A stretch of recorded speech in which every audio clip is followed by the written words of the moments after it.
যে ব্যক্তি জীবনের আখেরি কথা শেষ কথা লা ইলাহা ইল্লাল্লাহ হয়ে যাবে, তার খবরে হাসরে মিজানে সিরাতের ভয় নাই।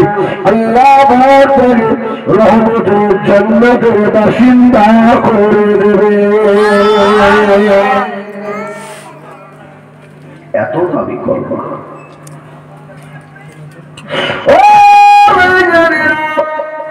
আল্লাহ হাবিব আছেন।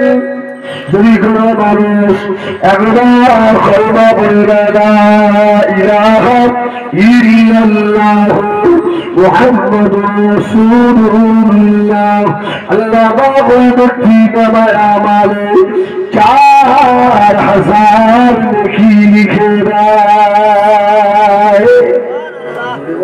সুবহানাল্লাহ।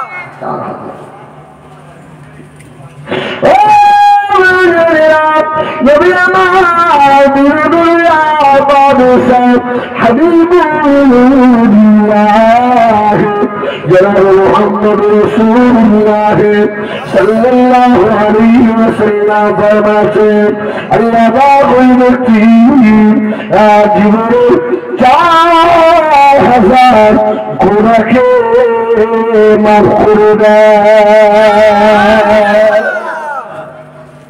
এমন একটা কলেমা 4000 নেকি, 4000 গুনাহ মাফ। সামনে প্রশ্ন করলে ইয়া রাসূলুল্লাহ ইয়া হাবিবাল্লাহ, ওই দেওয়ার ব্যক্তি আমার 4000 গুনাহ না থাকে তাহলে কি হবে?